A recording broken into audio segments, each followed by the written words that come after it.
ஆண்டவராகிய இயேசு கிறிஸ்துவின் கிருபையும் சமாதானமும் உங்கள் அனைவரோடும் கூட என்றென்றைக்கும் இருப்பதாக. தலைப்பு: நான் உன்னை விட்டு விடுவதும் இல்லை, உன்னை கைவிடுவதும் இல்லை. எரேமியா 12ஆம் அதிகாரம் 1ஆம் வசனம் முதல் 17ஆம் வசனம் வரை. கர்த்தர் நீதி உள்ளவர், நீதியாய் இந்த பூமியை நியாயம் தீர்க்கிறவர். எல்லா காரியங்களையும் எல்லா சூழ்நிலைகளிலேயும் அவர் நீதியாய் நியாயம் தீர்க்கிறார். அதை குறித்து நாம் சற்று தியானித்து பார்ப்போம். கர்த்தருடைய நீதி எப்படிப்பட்டது? பூமியில் நடக்கிற சில காரியங்கள், துக்ககரமான காரியங்கள் நடப்பதுண்டு. இயற்கை பேரழிவுகளாக இருக்கலாம், கொலை நோயாக இருக்கலாம், யுத்தங்கள், சண்டைகள், பிரச்சனைகள், போராட்டங்கள் போன்றவையாய் இருக்கலாம். இப்படிப்பட்ட காரியங்கள் நடப்பதற்கு என்று ஒன்று உண்டு. அதாவது ஒரு காரியம் நடப்பதற்கு முன்பாக, இப்படிப்பட்ட துக்ககரமான காரியங்கள் நடப்பதற்கு முன்னாக மனிதர்களின் தீமை பெருகி இருக்கும். அவர்கள் அக்கிரமத்தின் நிமித்தமே கர்த்தர் இப்படிப்பட்ட காரியங்களினால் ஜனங்களை அழைப்பார். அதை குறித்து நாம் சற்று கவனித்து பார்ப்போம். ஒரு சில காரியங்களை யோசித்து பார்ப்போம். மனிதர்களாகிய நாம் மிகவும் அறிவை பிரயோகிக்காமல், ஞானமாய் யோசிக்காமல், அவசரப்பட்டு சில வார்த்தைகள் நாம் பேசுவது வழக்கம். எல்லோருமே சரி. அதாவது கர்த்தர் ஏதாவது தண்டனை கொடுக்கும் போது இந்த பூமிக்கு அது மிகப்பெரிய தீமையாக வரும், பேரழிவாக வரும். அதை உலகம் முழுவதும் வெளிப்படுத்தப்படுகிறது, டிவி சேனல்கள் மூலமாக, மீடியாக்கள் மூலமாக.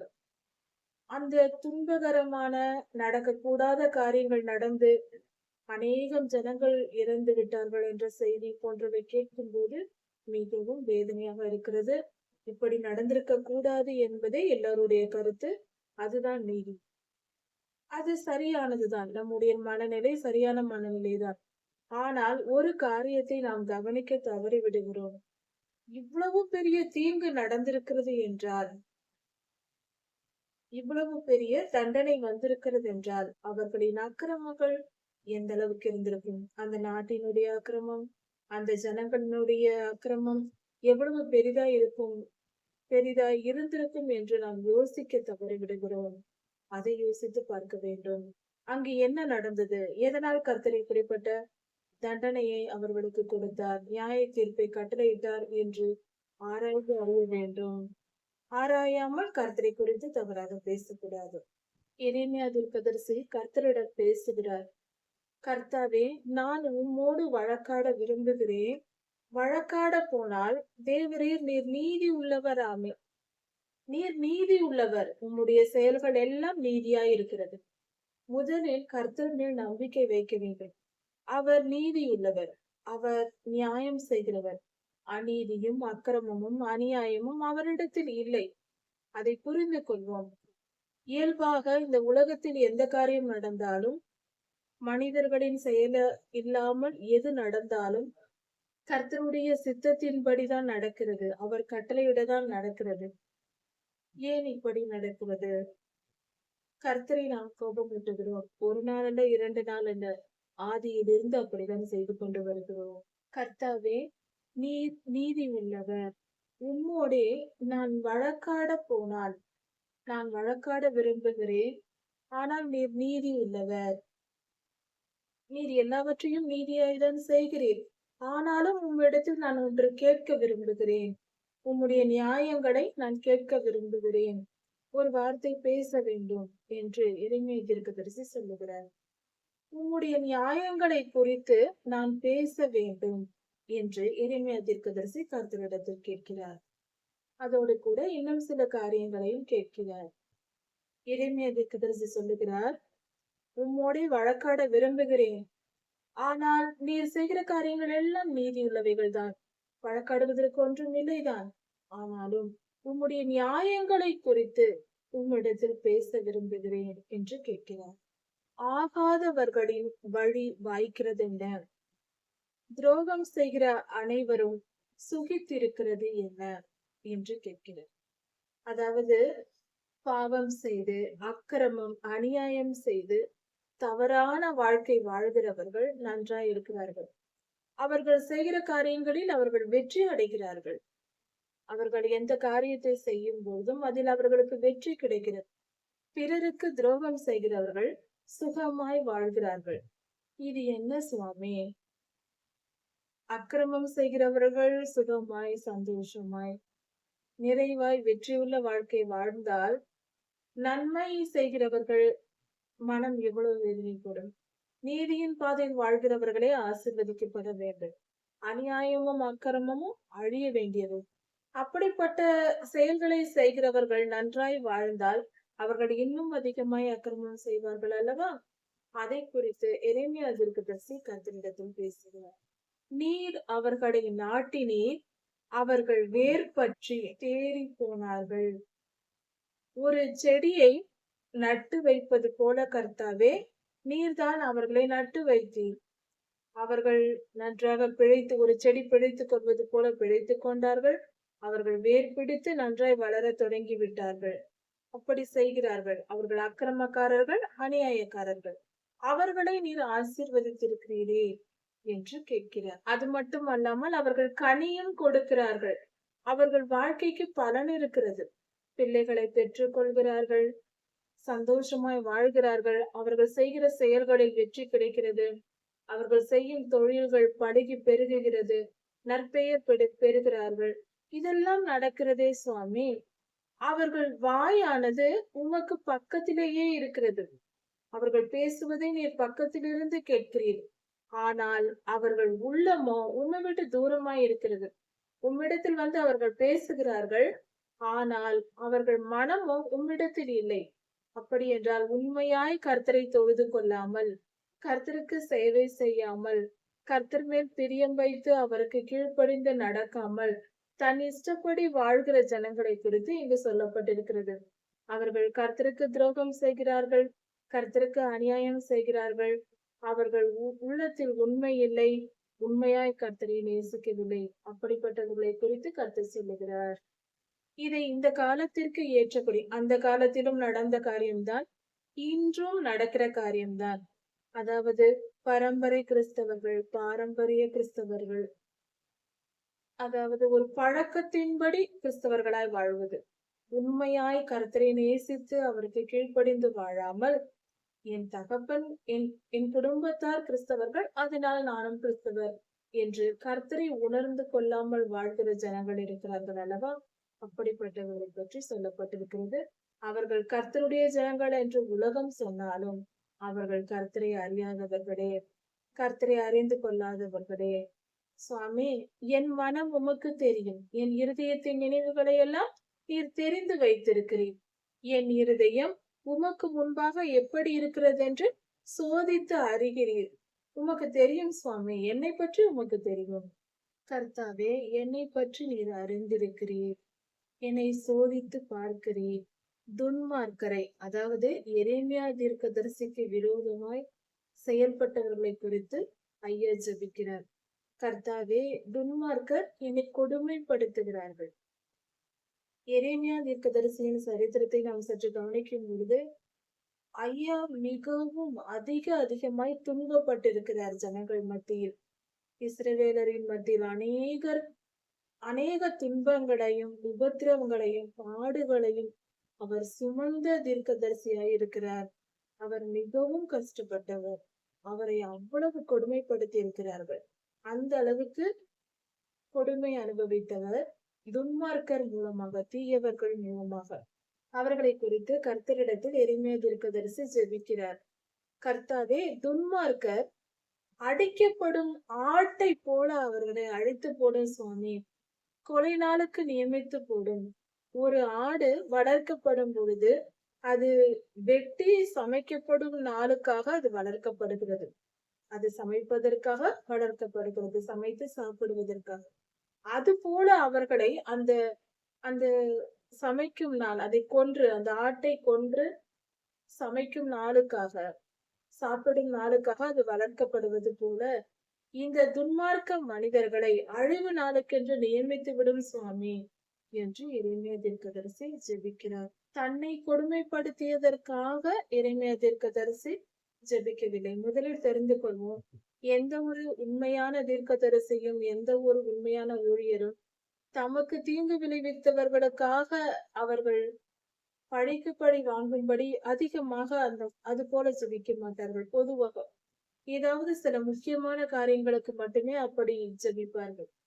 கர்த்தர் கட்டளையிட்டால் தான் செய்வார்கள். ஆனால் இங்கு எரேமியா தீர்க்கதரிசி ஜெபிப்பதற்கு காரணம், தேசத்தையே அந்த துன்மார்கள் அழித்து போடுகிறார்கள். ஒரு மனிதனால் 100 மனிதர்கள் வாழ்க்கை பாதிக்கப்படுகிறது, அவர்கள் வாழ்வு அழிக்கப்படுகிறது என்றால் அந்த ஒரு மனிதன் இல்லாமல் இருப்பதே அந்த தேசத்திற்கு நல்லது அல்லவா? அதுதானே நீதி, அதுதானே நியாயம். ஒரு மனிதனை காப்பாற்றி வைத்தால் 100 மனிதர்களை இழக்க நேரிடும் என்றால் அரசாங்கம் அந்த ஒரு மனிதனுக்கு நியாய தீர்ப்பு கொடுத்து அந்த மனிதனை கொன்று போடும். பலவித தீய மனிதர்கள் இருக்கிறார்கள். ஒரு சிலர் அரசாங்கம் காவலர்களால் பிடிக்கப்பட்டால் காவல்துறையினர் பிடித்து சில பேருக்கு தண்டனை கொடுப்பார்கள், மரண தண்டனை கூட கொடுப்பார்கள். அப்படி கொடுப்பதற்கு காரணம், இவர்கள் பலருடைய உயிரை விழுங்கியவர்கள், பலரை கொன்றவர்கள், இவர்கள் இருந்தால் இன்னும் பலருக்கு ஆபத்து என்ற நிலையில் இருப்பவர்களை அரசாங்கம் நீதித்துறை அவர்களுக்கு நீதி வழங்கி கொன்று போடும் அல்லவா? மரண தண்டனை செலுத்துவது வழக்கம். அது போல கர்த்தரிடத்தில் எரேமியா தீர்க்கதரிசி ஜெபிக்கிறார். இவர்கள் தேசத்தையே பாழாக்கி போட்டார்கள். ஒருவர் அல்ல, 10 பேரை அல்ல, தேசத்தையே பாழாக்கி போடுகிறார்கள். அவர்களை அழித்து போடும், அழிவு நாளுக்கென்று அவர்களை நியமித்து விடும் சுவாமி. அவர்களை கொன்று போட்டு ஜனத்தை காப்பாற்றும், தேசத்தை காப்பாற்றும் என்று கர்த்தர் சொன்னார் என்று எரேமியா ஜெபிக்கிறார். எது வரைக்கும் தேசம் புலம்பி வாடும்? இந்த தேசத்தில் இருக்கிற இந்த ஜனங்கள் தேசத்தையே அழித்து போடுகிறார்கள். தேசம் புலம்பி வாடுகிறது. இவர்கள் செய்கிற அக்கிரமத்தினால் பறக்கிற பறவைகள் முதற்கொண்டு தண்டனையை அனுபவிக்கிறது. அதாவது மனிதர்கள் அக்கிரமங்கள் செய்யும் பொழுது புல்லும் வாடி போகுமா? மழை பெய்யாது. மனிதர்களின் அக்கிரமத்தினால் ஒரு தேசம் அக்கிரமமாய் போகிறது என்றால் அவர்கள் அக்கிரமம் பெருகும் போது கர்த்தர் மழையை தடை பண்ணுவார். அதனால் புல்லும் தாவரங்களும் வாடி போகும் அல்லவா? அது மட்டுமல்ல, அவைகள் வாடினால் மிருகங்கள், பறவைகள் எல்லாம் பாதிக்கப்படும். இப்படி எல்லாம் பாதிக்கப்படுவதற்கு மனிதர்களுடைய செயல்கள், அவர்களுடைய தீய எண்ணங்கள் காரணமாய் இருக்கிறது. இந்த தேசத்தில் இருக்கிற ஜனங்கள் இப்படிப்பட்ட அக்கிரமங்கள் செய்து தேசத்தையே பாழாக்குகிறார்கள். அடுத்தடுத்த சந்ததியையும் சேர்த்து பாழாக்குகிறார்கள். அப்படிப்பட்டவர்களை நீர் அழித்து போடும் ஆண்டவரே என்று நீதியின்படி நியாயமாய் சரியான முறைப்படி எரேமியா தீர்க்கதரிசியை ஜெபிக்கிறார். தேசத்தையும் அடுத்த தலைமுறையினரையும் காப்பாற்றும்படியாக இந்த ஜெபம் ஏறெடுக்கப்படுகிறது. இது தவறல்ல, நீதியான ஜெபமாய் இருக்கிறது. இப்படி எரேமியா ஜெபித்ததற்கு ஜனங்களின் அக்கிரமங்களை நினைத்து எரேமியா ஜெபிக்கிறார். அதற்கு கர்த்தர் என்ன சொல்லுகிறார்? நீ மனிதர்களோடு காலாட்களோடு ஓடும் பொழுது, காலாட்கள் என்றால் ஒரு யுத்தத்திற்கு யுத்த சேனை போகிறது என்றால் பலவிதமான யுத்த சேனைகள் இருக்கும். குதிரையின் மேல் ஏறி யுத்தம் செய்கிற வீரர்கள் இருப்பார்கள், யானையின் மேல் ஏறி யுத்தம் செய்கிறவர்கள் இருப்பார்கள், ஈட்டி எறிந்து யுத்தம் செய்கிறவர்கள் இருப்பார்கள், நடந்து ஓடி போய் யுத்தம் செய்கிறவர்கள் இருப்பார்கள். இந்த நடந்து ஓடி போய் யுத்தம் செய்கிறார்கள் அல்லவா, அவர்களுக்கு காலாட்படை என்று பெயர். இப்படி காலாட்படையோடு ஓடும் போது அதிக பிரயாசம் இருக்கு, அதிக வேகம் இல்லை, கொஞ்சம் தான் அல்லவா? அப்படி இருக்க அந்த காலாட்களோடு ஓடும் போதே நாம் இளைத்து போவோம் என்றால், காலாட்களோடு ஓடும் போதே நீ இளைத்து போனால், தாங்க முடியவில்லை என்றால், குதிரை சேனையோடு எதிர்த்து வருவார்களே, அப்பொழுது என்ன செய்வாய்? உன் எதிரியானவன், நீ காலாட்படையாய் இருக்கிறாய், காலால் ஓடுகிறாய், உனக்கு எதிரே வருகிறவன் காலால் ஓடி வந்துதான் உனக்கு யுத்தம் செய்கிறான். அவனையே எதிர்க்க நீ பயந்தாயானால், குதிரையோடும் யானையோடும் வந்து யுத்தம் செய்வானே, அப்பொழுது நீ என்ன ஆவாய்? இதற்கே நீ இளைத்து போகிறாயே, இன்னும் பெரும் துன்பங்கள் உனக்கு இருக்கிறது, இன்னும் மிகப்பெரிய போராட்டங்கள் உனக்கு இருக்கிறதே என்று கர்த்தர் சொல்லுகிறார். சமாதானமுள்ள தேசத்திலேயே நீ அடைக்கலம் தேடினால், சமாதான காலமாய் இருக்கிறது, இந்த காலத்தில் வாழ்ந்து கொண்டிருக்கிறாய். இப்பொழுதே என்னை யாராவது காப்பாற்றுவார்களா என்று நீ தேடிக்கொண்டிருந்தால், யோர்தான் நதி போல தீமை புரண்டு வருகிறது. தீமை வெள்ளம் போல வருகிறது. அப்பொழுது என்ன செய்வாய்? இப்பொழுதே அடைக்கலம் தேடி ஓடுகிறாயே. சின்ன சின்ன துன்பங்களுக்கெல்லாம் இப்படி சோர்ந்து போகிறாயே. இன்னும் மிகப்பெரிய துன்பங்கள் இருக்கிறதே. அப்பொழுது என்ன செய்வாய் என்று கர்த்தர் கேட்கிறார். இதுதான் அந்த பொருள். பொதுவாக நம்முடைய வழக்கம், நம்முடைய துன்பங்களை நாம் பெரியதாக சொல்லுவோம். எப்பொழுதும் நான் எல்லாரை விட எவ்வளவு துன்பப்படுகிறேன் தெரியுமா என்று சொல்லுவோம். எல்லாருடைய துன்பத்தையும் நாம் உணர்வதில்லை. நம்முடைய துன்பம் நமக்கு பெரிதாய் தோன்றும். எரேமியா தீர்க்கதரிசியின் இடத்தில் கர்த்தர் இன்னும் சில வார்த்தைகளை சொல்லுகிறார். உன் சகோதரர்களும் உன்னுடைய சகோதரர்களும் உன்னுடன் கூட இருப்பவர்கள், உன் சகோதரர்களாய் இருப்பவர்களும், உன் தகப்பன் வீட்டாரும், உன் உறவினர்கள். தகப்பன் வீட்டார் என்று சொல்லும் பொழுது பங்காளிகள், நம்முடைய உடன் பிறந்தவர்கள், சித்தப்பா பெரியப்பா போன்றவர்களும் உனக்கு துரோகம் பண்ணினார்கள். உன் வீட்டாரே உனக்கு துரோகம் பண்ணினார்கள். அவர்களும் உன்னை பின்தொடர்ந்து ஆரவாரம் பண்ணினார்கள். உன்னை துன்பப்படுத்தி அந்த துன்பத்திலே மத்தியில் நீ துன்பத்தை அனுபவிக்கும் போது உன் பின்னே நின்று ஆரவாரம் பண்ணினார்கள், சந்தோஷப்பட்டார்கள். ஆனால் நீ அவர்கள் இனிமையான வார்த்தைகளை பேசி உன்னிடத்தில் வந்தாலும் நீ அவர்களை நம்ப வேண்டாம் என்று கர்த்தர் சொல்லுகிறார். துரோகிகளை நம்பாதே. உனக்கு துரோகம் செய்து விட்டார்கள், அவர்களை நம்பாதே என்று கர்த்தர் சொல்லுகிறார். இன்னும் கர்த்தர் சொல்லுகிறார், நான் என் வீட்டை விட்டு விட்டேன், நான் நெகிழ விட்டு விட்டேன், என் கையில் இருந்து விட்டு விட்டேன் என்று சொல்லுகிறார். இதன் பொருள், இஸ்ரவேலர்களை கர்த்தர் தமக்கென்று தெரிந்து கொண்டிருந்தார் அல்லவா, அதை வேண்டாம் என்று விட்டு விட்டார். இஸ்ரவேலர்கள் எனக்கு வேண்டாம் என்று கர்த்தர் சொல்லிவிட்டார். என் ஆத்துமா நேசித்தவனை, நான் அன்பாய் நேசித்து வளர்த்தவனை இப்பொழுதோ என் எதிரிகளிடத்தில் ஒப்பு கொடுத்து விட்டேன் என்று கர்த்தர் சொல்லுகிறார். பொல்லாத சாத்தான் இடத்தில் கர்த்தர் தம்முடைய ஜனங்களை, இஸ்ரவேலர்களை ஒப்பு கொடுத்து விட்டார். அதைதான் சொல்லுகிறார். ஏனென்றால் இவர்கள் கர்த்தருக்கு அடங்காமல் தொடர்ந்து தீமை செய்து கொண்டே இருந்தார்கள். கர்த்தருடைய வார்த்தையை காது கொடுத்தும் கேட்கவில்லை. கர்த்தரை உதாசீனப்படுத்தினார்கள். காத்திருந்து காத்திருந்து கர்த்தர் வேதனையோடு அவர்களை விட்டுவிட்டார். என்னுடைய சுதந்திரம் காட்டில் உள்ள சிங்கத்தை போல எனக்கு ஆயிற்று என்று சொல்லுகிறார். காட்டில் இருக்கிற சிங்கம் எப்படி கெர்ஜித்து திரியுமோ அது போல, அதாவது எல்லாரையும் எதிர்க்கும் சிங்கம், யாருக்கும் பயப்படாது. காட்டில் இருக்கிற எல்லா மிருகங்களையும் எதிர்க்கக்கூடியது சிங்கம் மட்டுமே. இப்படி எதிர்க்கக்கூடிய சிங்கமானது அது எப்படி எல்லாவற்றையும் எதிர்க்கிறதோ அது போல என் ஜனமாகிய இஸ்ரவேலர்கள் எனக்கு எதிர்க்கிறார்கள். சிங்கத்தை போல எனக்கு விரோதமாய் கெர்ஜிக்கிறது. அதனால் நான் அதை வெறுக்கிறேன் என்று கர்த்தர் சொல்லுகிறார். இப்படி என்னை எதிர்த்து நடப்பதினால் நான் அவர்களை வெறுத்து விட்டேன், என் எதிரிகளிடத்தில் ஒப்பு கொடுத்து விட்டேன் என்று கர்த்தர் சொல்லுகிறார். இன்றைக்கு இருக்கிற கிறிஸ்தவர்கள் இந்த வசனங்களை சற்று புரிந்து கொள்ள வேண்டும். இது நமக்கு மிக அவசியமாய் இருக்கிறது. அதாவது, கர்த்தருக்கு கோபம் ஊட்டினால், கர்த்தருக்கு விரோதமான செயல்களை செய்தால், இச்சையோடும் பாவத்தோடும் சுயநலத்தோடும் பெருமையோடும் வாழ்ந்தால் கர்த்தர் நமக்கும் இப்படிதான் செய்வார். அவரை விட்டு விலகுவதை விட மிகப்பெரிய தண்டனை மனிதனுக்கு தேவையில்லை. கர்த்தர் நம்மோடு இருக்க வேண்டும். அவர் நம்மோடு இருக்க வேண்டும் என்றால் அவர் பரிசுத்தர், நாமும் பரிசுத்தராய் இருக்க வேண்டும். உணர்ந்து கொள்வோம். கர்த்தர் நம்மை விட்டு விலகிவிட்டால் அதை விட மிகப்பெரிய தண்டனை வேறொன்றும் இல்லை. பொல்லாத சாத்தானும் கர்த்தரை விட்டு விலகினார். அதன் விளைவு அவன் இப்படி தெரிகிறான். அந்த நிலைதான் நமக்கும் வந்துவிடும். அதனால் தயவு செய்து எப்பொழுதும் கர்த்தருக்கு கீழ்ப்படிந்து அவர் கட்டளைகளின் கற்பனைகளின் கை கொண்டு நடந்தால் அவர் எப்பொழுதும் நம்மோடு இருந்து நம்மை ஜீவ கரைகளில் சேர்ப்பார். என் ஜனம், அதாவது இஸ்ரவேலர்கள் இன்னும் எப்படியெல்லாம் நடந்து கொண்டார்கள் என்பதை குறித்து கர்த்தர் சொல்லுகிறார். அவர்கள் பல தீமைகளை செய்தார்கள், கர்த்தருக்கு விரோதமாய் செயல்பட்டார்கள். அது இன்னும் எப்படி இருக்கிறது என்றால், பலவர்ண பட்சியை போல அவர்கள் திரிந்தார்கள் என்று சொல்லப்பட்டிருக்கிறது. அதை போல எனக்கு ஆயிற்று, பலவர்ண பச்சையை போல எனக்கு ஆயிற்று.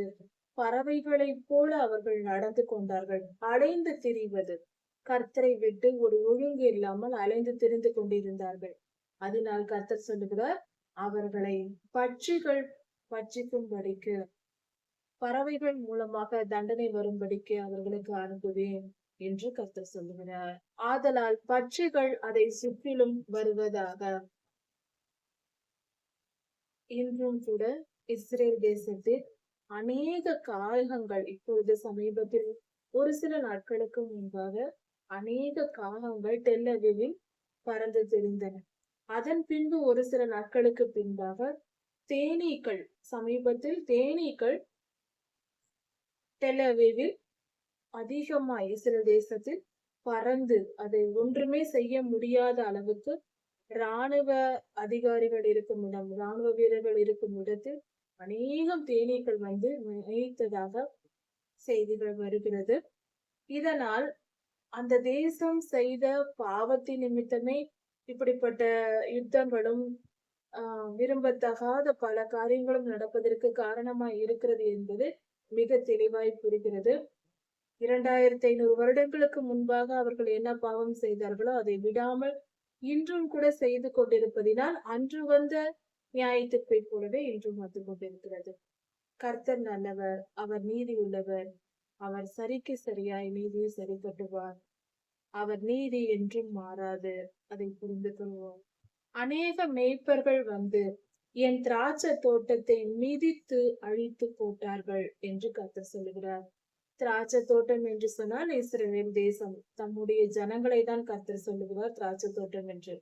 அப்படி அவர்களை அநேக மேய்ப்பர்கள் வந்து செய்து விட்டார்கள் என்றால், மிகப்பெரிய தலைவர்கள் வந்து இஸ்ரேல் தேசத்தை மிதித்து அழித்து போட்டார்கள், தீயவர்கள் அழித்து போட்டார்கள் என்று பொருள். எனக்கு பிரியமான பங்கை, எனக்கு சொந்தமாக நான் வைத்திருந்த, நான் நேசித்த ஒரு பொருளை அவர்கள் பாழாக்கி வனாந்திரமாக்கி விட்டார்கள், இஸ்ரவேல் தேசத்தை வனாந்திரமாக்கி விட்டார்கள் என்று சொல்லப்படுகிறது.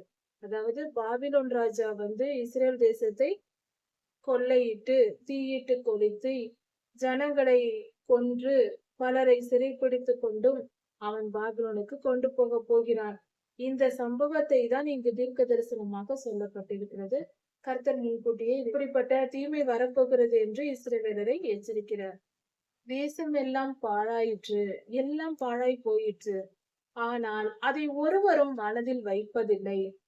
இதனால் தான் நடந்தது, கர்த்தரே தண்டித்தார் என்று மனதில் யாரும் நினைப்பதே இல்லை. அந்த எண்ணமே அவர்களுக்கு இல்லை.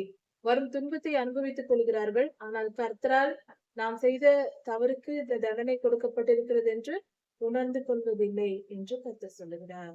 கொள்ளைக்காரர்கள் தேசத்தை, இஸ்ரேல் தேசத்தை கொள்ளையிடப் போகிற பாபிலோனியர்கள் வனாந்தரத்தில் உள்ள உயர் நிலங்களின் மேல் வருகிறார்கள். எந்த இடத்தில் அவர்கள் வரப்போகிறார்கள் என்பதை குறித்தும் கர்த்தர் முன்கூட்டியே சொல்லுகிறார்.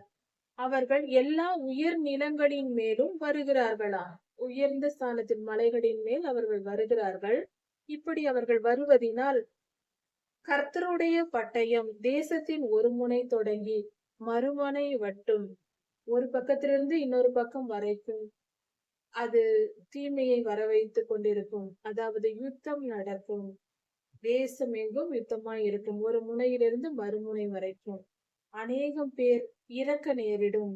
மாம்சமான ஒன்றுக்கும் சமாதானம் இருக்காது. உயிருள்ள எந்த ஜீவராசியும் நிம்மதியாய் இருக்க முடியாது. அப்படிப்பட்ட தீங்கான காலம் வருகிறது என்று சொல்லுகிறார் கர்த்தர். அவர்கள் கோதுமையை விதைத்தார்கள், முள்ளுகளையே அறுப்பார்கள்.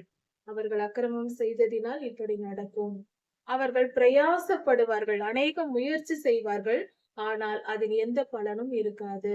கர்த்தருடைய உக்கிர கோபத்தினால் உங்களுக்கு வரும் தீமையை குறித்து வெட்கப்படுங்கள் என்று கர்த்தர் சொல்லுகிறார். இப்படி கர்த்தரிடத்தில் அடி வாங்குகிறோமே, நாம் துன்பத்தை பெற்றுக் கொள்கிறோமே என்று வெட்கப்பட வேண்டும். தவறு செய்தோம், அதனால் தண்டனை அனுபவிக்கிறோம் என்று வெட்கம் உண்டாக வேண்டும் மனிதனுக்கு. இதோ என் ஜனமாகிய இஸ்ரவேலுக்கு நான் காணியாட்சியாக, என் ஜனமாகிய இஸ்ரவேலர்கள் வாழ்ந்திருப்பதற்காக நான் அவர்களுக்கு நிலங்களை கொடுத்தேன். அவர்கள் வாழ்வதற்கும் விவசாயம் செய்வதற்கும் அவர்களுக்கு நிலங்களை கொடுத்தேன்.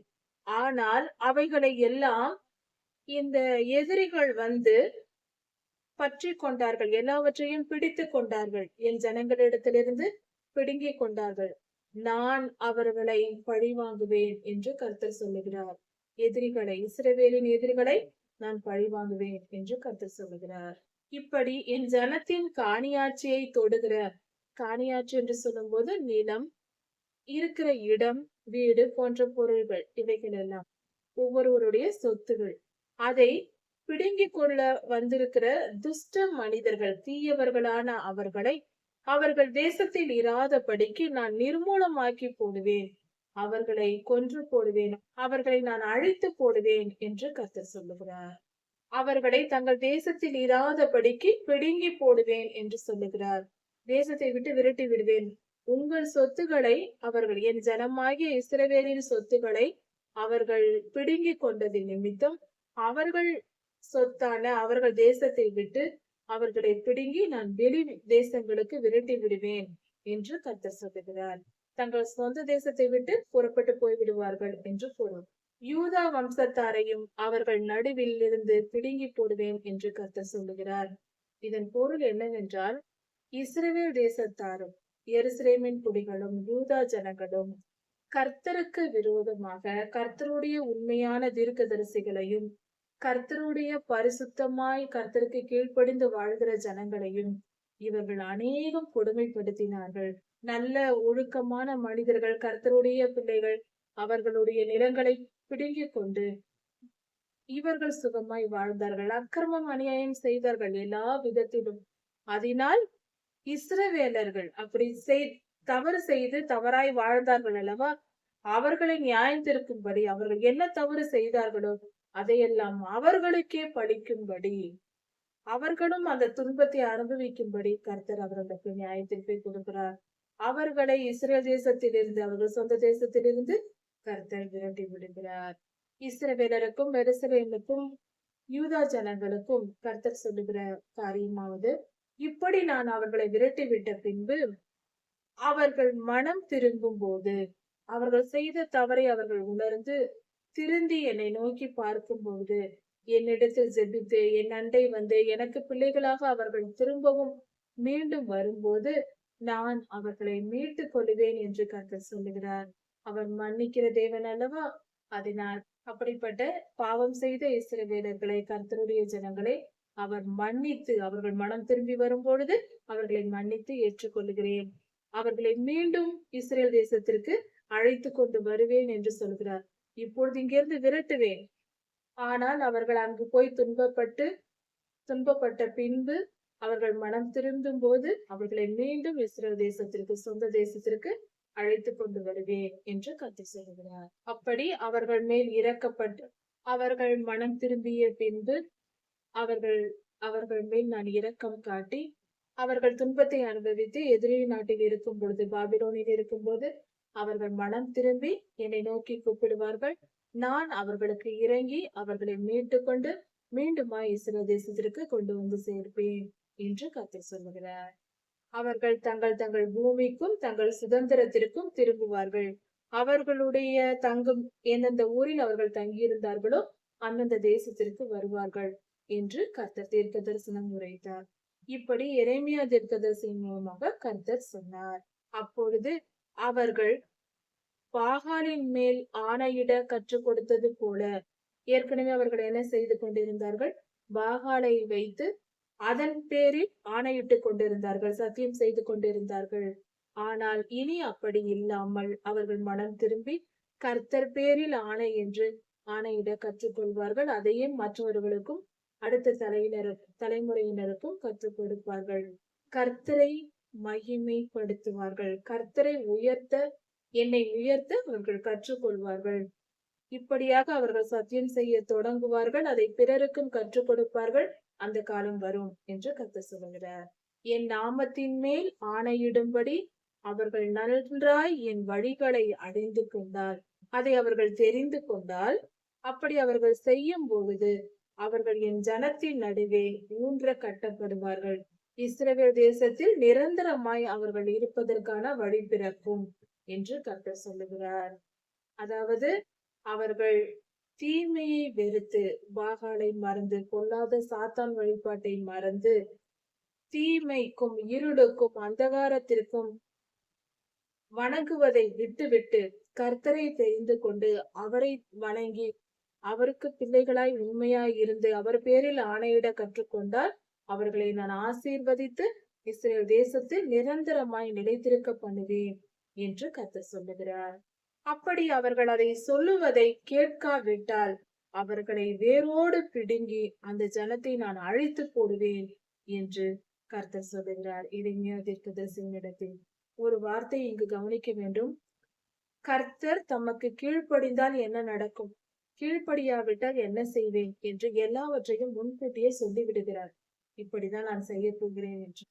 இதை கேட்டு இது நடக்க பாபிலோனிலிருந்து தீயவர்கள் வந்து இஸ்ரேலை அழிப்பதற்கு முன்பாக இவர்கள் சுகமாய் வாழ்ந்து கொண்டிருக்கும் போதே எரேமியா தீர்க்கதரிசியை அனுப்பி இப்படியெல்லாம் நடக்க போகிறது, திருந்துங்கள் என்று கடைசி வாய்ப்பை கர்த்தர் கொடுக்கிறார். இதையெல்லாம் கேட்டு திருந்தினால் நீங்கள் காப்பாற்றப்படுவீர்கள், திருந்தாவிட்டால் என்ன நடக்கும், பாபிலோனுக்கு போவீர்கள், அங்கிருந்து மனம் திரும்பிய பின்பே இங்கு நீங்கள் அழைத்து வரப்படுவீர்கள். இங்கு வந்தும் என்னை மட்டும் ஆராதித்து உண்மையாய் இருந்தால் நீங்கள் நிலைத்திருப்பீர்கள், இல்லை என்றால் நிரந்தரமாய் உங்களை நான் அழித்து போடுவேன் என்று கர்த்தர் சொல்லுகிறார். நடந்தது என்ன? இது சொல்லப்பட்டது பாபிலோனுக்கு சிறைப்பட்டு போகும் காலத்திற்கு முன்பாக. ஆனால் அதற்கு பின்பும் இந்த தீர்க்கதரிசன வசனங்களை கேட்ட பின்பும் எரேமியா சொன்ன இந்த வார்த்தைகளை, கர்த்தருடைய வார்த்தைகளை கேட்ட பின்பும் அவர்கள் மனம் திரும்பவில்லை. அதனால் பாபிலோன் ராஜா வந்தான்.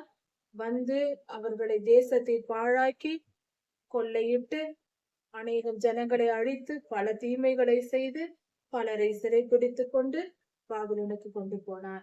இவர்கள் செய்த, அதாவது ஓய்வு நாளை இவர்கள் அனுசரிக்காமல் இருந்தார்கள். 70 வருடம் அந்த ஓய்வு நாள் அனுசரிக்காத அந்த நாட்களின் கணக்குக்கு எண்ணிக்கைக்கு சமமாக 70 வருடங்கள் அவர்கள் பாபிலோனில் சிறைப்பட்டு போயிருந்தார்கள். தானியேல் ஐயா, சாத்ராக், மேஷாக், ஆபேத்நேகோ, அனனியா, மிசாவேல், அசரியா என்பவர்கள் வாழ்ந்த காலம் எல்லாம் பாபிலோனில் இருந்த பொழுதுதான் இந்த சம்பவம் எல்லாம் அங்கு நடக்கிறது. இப்படி இவர்கள் கீழ்ப்படியாமையினால் சிறைபிடிக்கப்பட்டார்கள் இஸ்ரவேலர்கள். இதை குறித்து இந்த வேத பகுதி தெளிவாய் நமக்கு சொல்லுகிறது. கர்த்தருக்கு கீழ்ப்படிந்திருந்தால் சகல நன்மைகளையும் பெற்று சுகமாய் வாழலாம். அது ஒன்றுதான் வழி. கர்த்தருக்கு கீழ்ப்படியாவிட்டால் நம் இஷ்டப்படி வாழ்ந்தால் ஆசீர்வாதத்தை எதிர்பார்க்க தேவையில்லை. கர்த்தர் உங்களை ஆசீர்வதிப்பாராக. இதன் தொடர்ச்சியை அடுத்த செய்தியில் பார்க்கலாம். மாரநாதா.